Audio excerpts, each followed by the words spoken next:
Hey YouTubers, Glenda here. Wanted to share with y'all a prophetic word that I just got in an email today that was released on March 9th.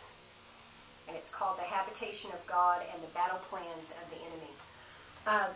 It talks about a particular three-pronged attack that the enemy has launched, and I am already seeing that attack really hitting some people very hard. And so that's why I wanted to share this tonight, because I think we all need to be aware if we do think there's a new attack out.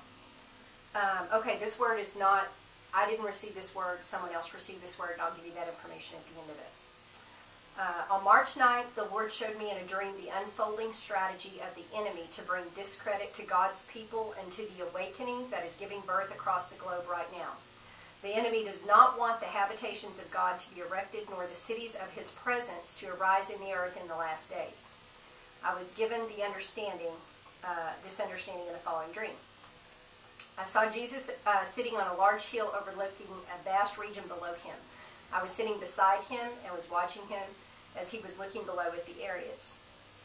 I saw that these red laser-like grids begin to form in the air over the entire lands. The whole scene was being divided up into quadrants, divisions, and sectors. The enemy was marking off areas and grouping his demons into classes, duties, and specific tasks for each separated area. The enemy was highly agitated and alarmed at the growth of the worldwide shaking and awakening that he and was mobilizing his demons and trying to bring a focused assault into play to bring instability to the growing light that was breaking forth. As more and more of the light of God was breaking through into areas and into individual lives, the more the darkness was weakening the stronghold and grip it had on the regions and on the peoples. This light brought pain and terror to the enemy. The more the people awakened to their purpose and destiny in God, and the more they shook off their bands and chains and began to grow and increase in light and truth. When truth began to flow, the enemy lost his grip and his iron control was broken and began to shatter. This brought much upheaval and infighting amongst the demons, and they began to blame each other and criticize each other for their failures. The enemy then said to the demons that were fighting, "No, turn it on the Christians." So the enemy devised three methods to use to attack the awakening people to bring them quickly back under bondage and to kill the momentum of the light and love of God that was quickly beginning to heal and to restore those who had gotten free. The three methods were criticism, debate, and slander. When the divided segments were brought into a focused assault, the targeted people were assaulted with a demon who had a bucket in his hand. It was full of criticisms. When it hit a person who was waking up, they would immediately be tempted to criticize. If they responded, they then began to spew out criticisms against each other, against the unsaved, against anyone in their past. This brought severe tension and misunderstanding and chaos. Another demon came with a hose to water the people with debate. This would cause the people to enter into a spirit of debate where they would debate the people over issues, especially over those who were rising up and attempting to step into their purpose or destiny in God. Those who were hosed with debate then would begin to discredit them, debate them in doctrine and regulations of the law, analyze their lives to disprove their qualifications and to show their past failures as the reason God would never use them. The onslaught of debate caused the people to devour one another and to judge one another falsely by their own views and not by God's. This began to cause the emerging fire in the newly birthed ones to dim and their regional light to flicker. The third head demon then brought piles of dirt called Slander and threw them in the air. When this happened, the people could not see clear. They began to slander the ones around them. This spirit devoured the love and unity that had begun to flow into people's hearts and lives and into their groups and area. The slander gained momentum in areas, and I watched this hatred begin to take over their hearts, and the spirit of murder then gained access. This gave way to the people losing true discernment, and their hearts began to harden, and the habitation that the Lord had erected quickly began to crumble and fall. Then multitudes of lesser demons armed with shackles and chains ran and rebounded the awakened ones and took them back into captivity. The glory of the Lord then lifted up and went and rested upon another person or area because they rejected the light and love of God. One thing I saw as I watched was that some areas were completely taken captive again and were even darker than before. Others stood their ground in the vicious assaults. This served to strengthen their newfound faith, and they stood stronger, and they grew into a very deep resolve. This caused them to unify even more, and the light grow brighter. Fires would erupt in them and on them as their light grew, and the Lord would fan them with his breath, and they would erupt into whole areas of fire. This would cause widespread panic and terror, and the enemy would regroup and retry to regain access again. As time went on, the assaults grew less in some areas as they matured through their battles, and areas were becoming his radiating living lights in the land.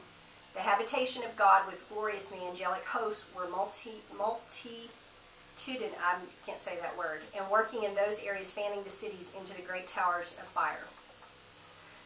Other areas that chose to give in to the strategies of the enemy, go back into captivity, remained bound, and never did succeed in the destinies God had ordained were theirs. Instead, they chose to nullify their course, and they chose the darkness over the light. This also applies to individuals. Every person had a destiny in God to fulfill in their lifetimes, just as areas do and nations do. But our choices will determine our ultimate success or failure. The enemy knows this is the last great awakening and the birthing of his habitations in the earth. God is birthing a people from the peoples of the world for himself. He's establishing his government in the earth again that will enforce his will amongst the world in these last days. This is the last battle. We must stand, we must fight, we must walk in the light and the love of God to accomplish his will.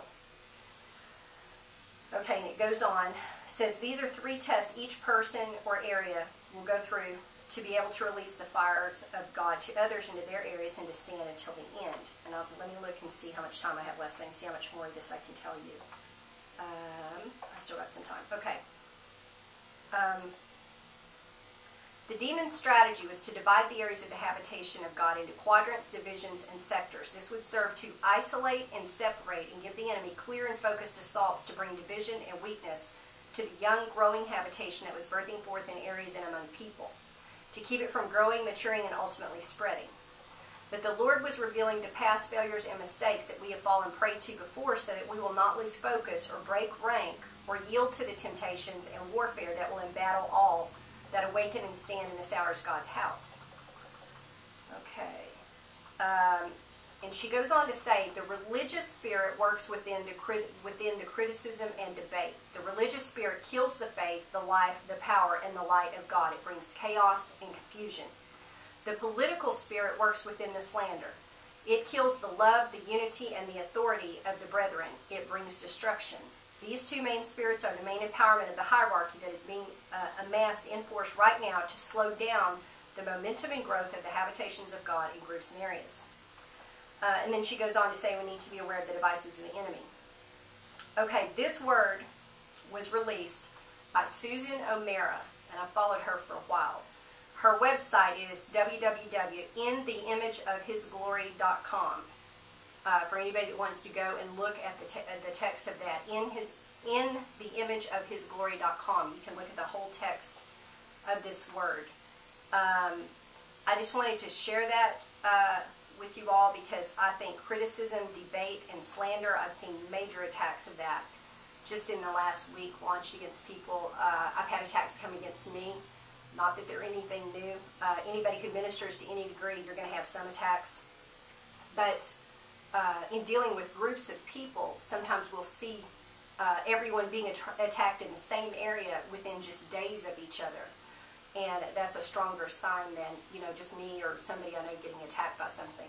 So I wanted to pass that on to you guys in case you're one of the ones being attacked.